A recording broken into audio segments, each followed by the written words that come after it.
Okay, when you receive your Blazing Hog, you're going to receive it in a box like this. It's already been set up at the warehouse. The SIM card has been removed from here, inserted in the modem. It's been turned on. It's been tested to confirm it's active and working. And then they take everything apart, put it back in here, but they leave the SIM card inside. Okay, so if you start scanning this, don't bother to scan this. There's instructions on the inside. SIM card's already inserted. Quick start guide and very simple. Follow the instructions here. You want to position the modem near an outside wall or window. No different than walking through your house on a cell phone where you maybe have a spot where you have better or worse reception. There's going to be areas where this works better or not as good. It's better to position the modem in the spot that gets the best signal and then use from the cell phone tower, and then the Wi-Fi router will deliver internet throughout the rest of your house. So very simple. This is what it's going to look like. When you pull it out, this is the modem Wi-Fi combo. It's important to note here that there are Wi-Fi antennas and cellular antennas. And you'll see on the instructions, the ones with the angled tips are for Wi-Fi and the round tips are for cellular. It matters because there's different frequencies. These operate in like the 600 to 2000 megahertz range.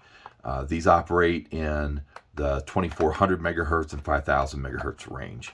So they're different antennas. It won't work if you don't put these on correctly. So I'm just going to work from the outside in. First one's a round tip. So we're going to put that on set. You see here it's the cellular 1 and 2. It doesn't matter which one, as long as I put those on. Cellular, another round one. Cellular. These have that angled tip on them, so it's going to go on the Wi-Fi spot. And you don't have to twist these on like super tight. We've had people break them and then they have to send it back, and then they're out of service for a few days while we're getting it back and FedExing them out a new modem. It is important to note that the way these things work, it's like dropping a pebble in water. When you see those waves go out to the sides, let me see. If you look at this straight down, the signal's going out sideways from here. It's not going up and down. I mean, there's a little bit, but it's not enough to matter. So if you have a single-story house and you install this and you lay it flat down and you leave the antennas like this, now your Wi-Fi signal is shooting up towards your roof and down towards the ground. It's not radiating throughout your house. So you want to leave these up like this if you're going to lay it flat. Now, if you're going to stand it up and mount it on the wall, then you would stand them straight up like this. So it doesn't matter what position that these are in. Okay, once those antennas are installed, we're going to grab the power cord.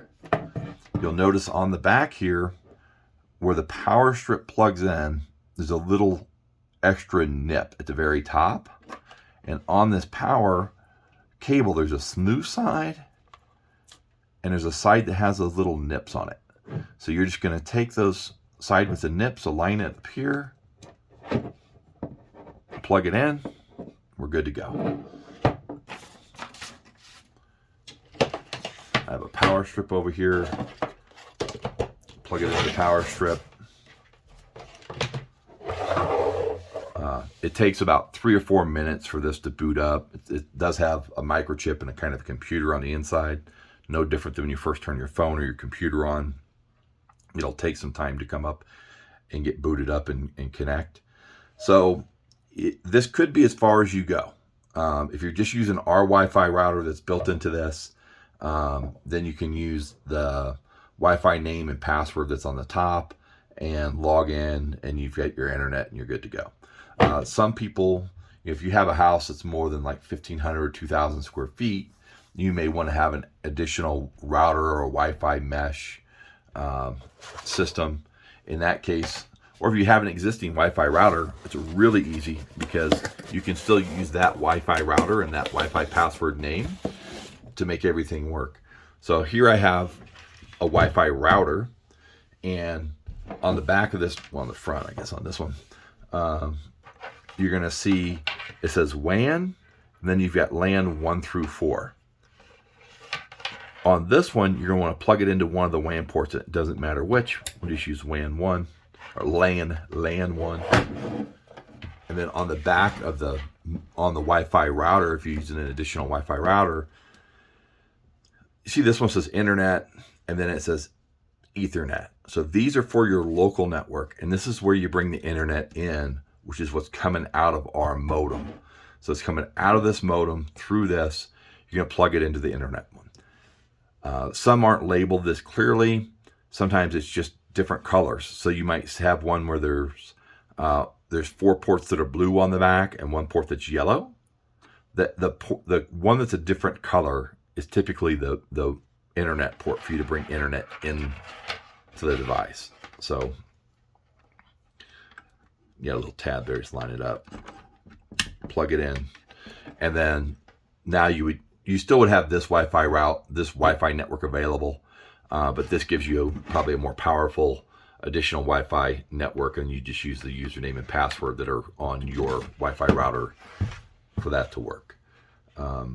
So that's the base of it. If you'd be connected and online. Now, if you have a metal roof, or if you're further out, like we have some customers that live on islands out in the Great Lakes, and they're too far from a tower to just use this type of cellular antenna. So for those, they're going to receive a roof-mounted exterior antenna, and in that case, you're going to leave, or you're going to take the cellular ones off, where it says cellular 1 and cellular 2, and then this is just the tip of what our antenna connectors look like, and they just thread onto those.